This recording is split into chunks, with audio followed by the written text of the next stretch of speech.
Was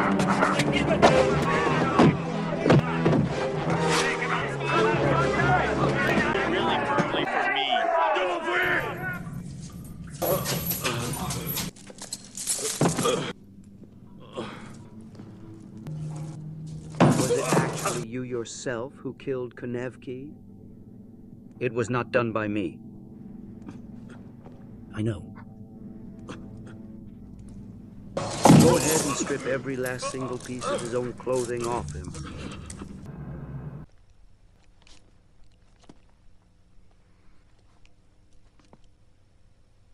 Discúlpeme, pero temo que tendrá que desvestirse. Su esposo la espera. This film begins with our protagonist, a detective infiltrated in a dangerous area in search of a killer, and at that moment, a group of criminals appears to threaten him. They do not allow strangers in their territory, but in the end, Louis neutralizes them without much trouble. He then proceeds to enter in search of the murderer, comes across a corpse, and upon opening some strange doors, the fugitive surprises him by cutting him with a knife. It turns out that Naylor killed one of his partners, and for that reason our protagonist decided to track him down on his own to seek revenge.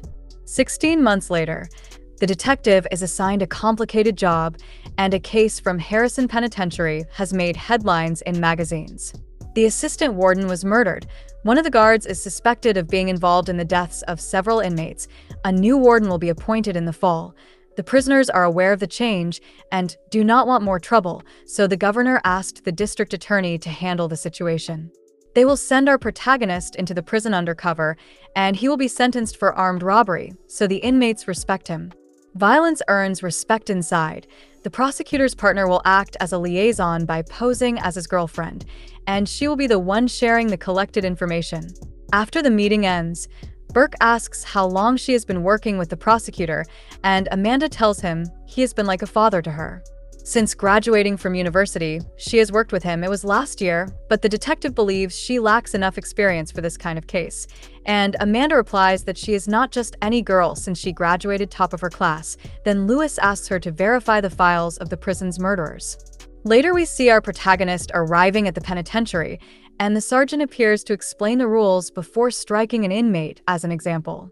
No one told him to move, yet he did. Obedience is crucial. He throws a peanut near the detective, but Burke remains still, and the sergeant warns that the rules can mean the difference between life and death. When he is taken to his cell, his cellmate tries to intimidate him, saying he must pay $500 if they want to get along. If he cannot pay in cash, he can use his mouth instead. He pulls a weapon from the bed, but the detective pins him against the wall, and Kneff claims he was just joking and says he can choose whichever bed he prefers. The next morning, a gang member threatens another inmate, and the detective tells him to leave the man alone before Perez starts a fight. The guards interrupt the altercation, and the sergeant tells our protagonist he will not last long in prison. Back in his cell, his cellmate offers him some homemade alcohol and tells him he saw him helping Hawkins. Even if inmates seem decent, he should trust no one. The detective asks how long he has been inside, and the man replies about 6 years. He has seen several prisoners die at the hands of guards, and it is something better left unspoken. That afternoon, Amanda visits him with the information he requested, and many of the deceased inmates died from sharp objects inserted at the base of the skull. The killer seems to follow the same pattern, though it could also be gangs. One of the most recent victims was named Albin. The detective says he will speak to his former cellmate but needs money for details, and he must find a way to smuggle cash inside. A couple of hours later, Perez returns seeking revenge against his cellmate, and despite being armed, our protagonist neutralizes them without much difficulty. In the next scene, we see that Amanda managed to smuggle the money hidden inside a book. After leaving the cell, Louis decides to look for Hawkins in the area opposite the white inmates, and it seems he holds strong influence inside the prison.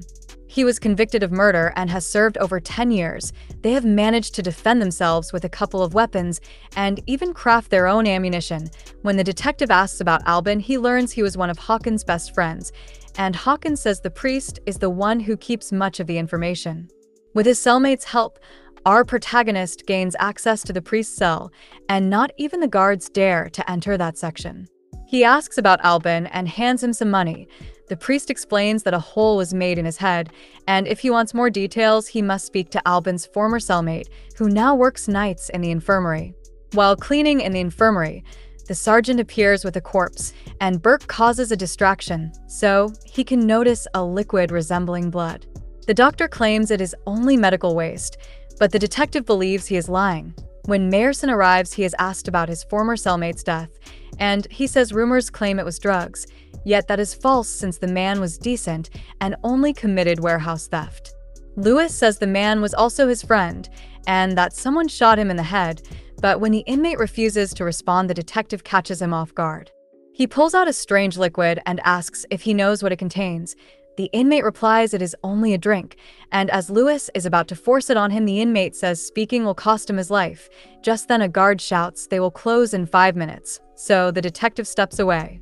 Using the priest's phone, he contacts Amanda to share the information and explains that Albin's former cellmate is frightened because guards are involved in the murder. He needs access to the victim's files. Amanda tells him the files were never digitized and the rest remain inside the prison. After hanging up, he tells the priest he needs the key to the records room. Later, we see Hawkins distracting a guard so the detective can enter the records room, and while reviewing Albin's file, the guard notices a strange noise. He goes to investigate, but our protagonist hides just in time. When speaking with Amanda, he explains that the homicide victims have the notation SL beside their names, and all were new arrivals. None were addicts or gang members. She says she will check the central system, and the detective advises her to consult a professional to decipher SL, warning her not to inform the state council representative who was present at the briefing.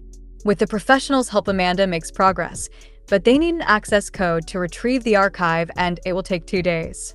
When she speaks with the prosecutor, she mentions the detective asked her not to tell King anything, and they believe they can finish the investigation if no one interferes.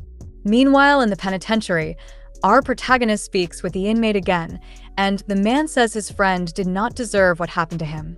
A few years ago, they smuggled illegal substances. He hands him some keys and warns that if they are not returned on time, he will be killed, and he reveals that another inmate died last night with a hole in his head. The next morning, one of the priest's girls informs him that someone will visit him that night, and he must be prepared. Meanwhile, we see Douglas decipher the code and discover that someone is sending files from outside the prison, so he continues investigating for more information.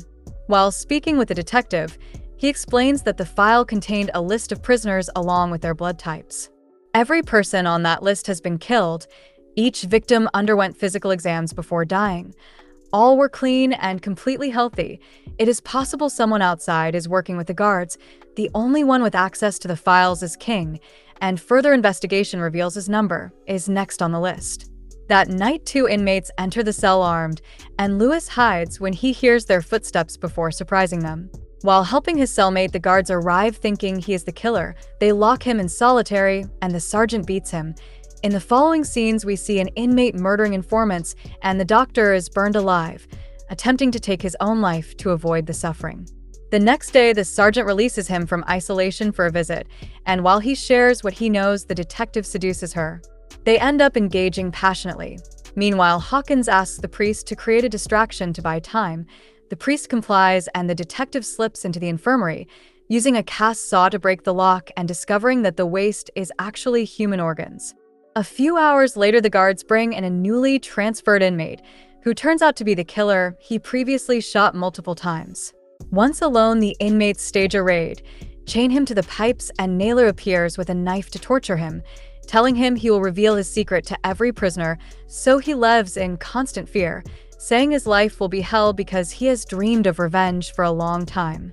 When he is taken back to his cell, the inmates begin shouting at him, and they vow to make him suffer for being an agent. Hawkins says Albin was never his friend and that he lied to them all. Louis replies that he is trying to stop what is happening in the prison. The inmate answers that inside prison a cop is worse than a... And when Burke asks for help, Hawkins walks away, saying it is too late. Meanwhile, Amanda goes to Tom to tell him about the investigation, and they must get Louis out of prison as soon as possible. At that moment, Douglas calls to inform her he found a new access point and that the prosecutor is also involved. Tom apologizes while insisting the information must remain private, and he pulls out a gun while saying Burke turned out to be clever. Since the inmates failed to kill him, he had to transfer Naylor. Everything he did was to save his beloved Helen, who needed a liver. Despite having money, the waiting list was long, but he found a doctor named Gordon who promised he could obtain one. Once it began, he realized he could make enormous profits and saw it as a million-dollar business. They were killing criminals who were useless to society. Over time, he stopped seeing them as human beings. Suddenly, Helen appears confused about the situation, and Amanda escapes after telling her that her husband is a murderer. Back in the prison, a guard appears to mock our protagonist, and Louis provokes him by saying he lacks the courage to enter the cell. When the guard places his hands on the door, the detective shocks him with high voltage, takes the keys, and tries to escape. At that moment, Naylor opens every cell in the prison. When he crosses paths with the sergeant, the guards secure the doors, and they drag the detective into the doctor's room to beat him. The sergeant is about to kill him, but Gordon warns that killing an undercover officer would expose them. Just then, Hawkins appears to save him. Louis knocks out both the sergeant and the inmate, and they flee. Once inside the infirmary, an inmate appears with a dumbbell, and the detective eventually neutralizes him using the same weight. In the next scene, we see the doctor surrounded by inmates thirsty for revenge. As they descend in the elevator, one prisoner shoots Hawkins, and further ahead, Louis tells them to stay because that area is the safest. He promises to return if he reaches the outside. Hawkins asks the priest to go with him, and after the priest leaves, the sergeant appears with a shotgun. Though Louis hides, in time the sergeant follows the blood trail, and just as he is about to fire, the priest saves him.